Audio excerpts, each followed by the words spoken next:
नमस्कार मित्रों, जय श्री राधे, जय सिया राम। आज अयोध्या में श्री राम के भगवान के भूमि पूजन की आप सभी को बहुत बहुत बधाइयाँ। अब आते हैं आपके मुख्य मुद्दे पे। राज्यों की श्रृंखला में आज हम आपको विपरीत राज्यों के बारे में चर्चा करेंगे। विपरीत राज्यों के बारे में बहुत ही प्रकार की भ्रांतियाँ हैं। लोग यथार्थ में जब उसकी महादशा आती है विपरीत राज्यों की, तो उसमें उनको अच्छा फल देखा नहीं गया है, और वो हमारे पास भी आए हैं और उन्होंने कहा है कि विपरीत राज्यों होते हुए भी हमें फ़ायदा नहीं मिला। मित्रों, विपरीत राज्यों का 3 ही फार्मूला है। सीधे तौर पर मैं आपको बता रहा हूँ। पहला फार्मूला है 6 लग्न से 6, 8 और 12वें घर का स्वामी अपने इन्हीं घरों में बैठा हो।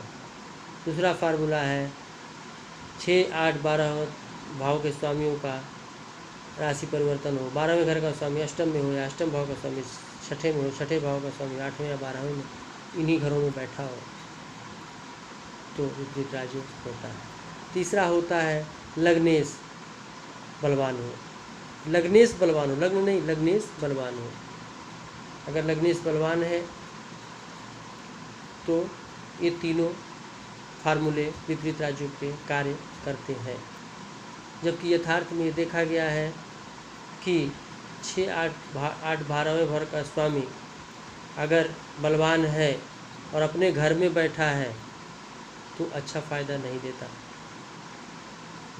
शास्त्रों के अनुसार जो है उसको मैं बता रहा हूँ आपको। 6, 8, 12वें घर का स्वामी निर्बल होगा तो ही उसका फल अच्छा मिलेगा। इसके राजयोग से ही नाम है विपरीत राजयोग। त्रिक भाव का स्वामी हमेशा अशुभ माना गया है। 6 घर का स्वामी रोग कर्ज रिपु का होता है।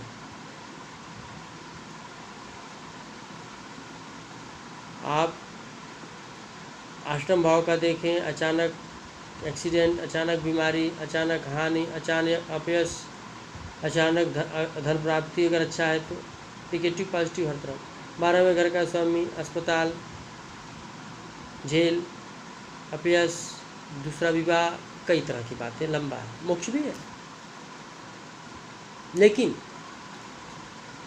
अब बात यह है कि अब इनके घर का स्वामी बलवान अगर हो जाएगा तो फ़ायदा नहीं मिलेगा। मैंने अब तक जितनी कुंडलियाँ देखी हैं, खष्टेश खष्टम में हो, अष्टमेश अष्टम में हो, द्वादश में बैठ के बलवान, मान लीजिए मेघ लग्न हो और मेघ लग्न में बुध छठे भाव में बैठ जाए उच्च का, और तृतीय भाव का स्वामी होगा मेघ लग्न में। ये भी देखना है कि लग्नेश के मित्र तो नहीं है। अगर मान लीजिए मकर लग्न हो और मकर लग्न में छठे भाव में 3 नंबर आएगा, जिसका स्वामी बुध होगा, और भाग्य भाव का स्वामी 6 होगा, बुध होगा। अगर मान लीजिए बुध यहाँ छठे है और अगर वो आपका उसी भाव में बैठ जाए, बलवान होगा, बलवान होगा क्योंकि अपनी राशि में है और खष्टेश खष्टम भाव में है, तो यहाँ पर अच्छा फल मिल सकता है। क्यों? क्योंकि उसका एक घर का स्वामी भाग्येश है, बुध भाग्येश होकर के छठे भाव में बैठा है। तो ये भी विपरीत राज्यों में ऐसे नहीं है कि आप ऐसे बोल दिए और उसका फल यथार्थ में देखिए, कुंडलियों में देखिए क्या मिला। लग्नेश का अगर मित्र है खष्टेश, क्योंकि मित्र होगा मकर लग्न में, देख लीजिए, मतलब केन एक सूर्य और चंद्रमा को छोड़ करके, राहु केतु को छोड़ करके जो 5 ग्रह हमारे हैं उनकी सबकी 2 राशियाँ हैं। अगर एक राशि खष्टेश, अष्टमेश या द्वादशेश बनती है और उसकी दूसरी राशि केंद्र या त्रिकोण में पड़ रही है, त्रिकोण में पड़ रही है या लग्नेश पड़ रही है, तो वहाँ पर वो अच्छा फायदा देगा।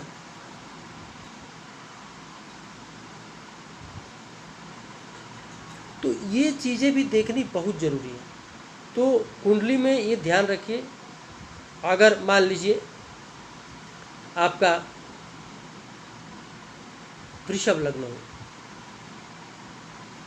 तो यहाँ छठे भाव का स्वामी शुक्र हुआ, अष्टम भाव का स्वामी बृहस्पति हुआ और मंगल हुआ 12वें घर का स्वामी। अब यहाँ 12वें घर का स्वामी मंगल मेघ में बैठ जाए,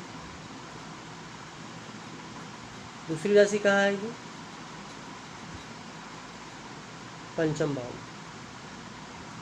2, 3, 4, 5, 6 नहीं, 2, 3, 4, 5, 6, 7, 8 सप्तम भाव में दूसरी राशि, और द्वादश भाव में मेष राशि आएगी। ये कब लग्न के लिए? तो अब यहाँ क्या हो गया है? ये अच्छा नहीं, लग्नेश का शत्रु है, मारक हो गया है। सप्तम और द्वादश घर का स्वामी होकर के 12वें घर में मंगल बलवान हो गया। अभी अपनी महादशा में अच्छा फल नहीं देगा, आप देख लेना। कुछ अच्छा रहेगा भाई, 12वां स्वामी तो कुछ देगा, लेकिन बहुत अच्छा फल नहीं। जो विपरीत राजियों का अच्छा फल है वो आप यही मान के चलिए कि निर्बल हो। आप बस ये देख लीजिए, छठे भाव का स्वामी और छठे विपरीत हो, मतलब विपरीत परिवर्तन योग हो।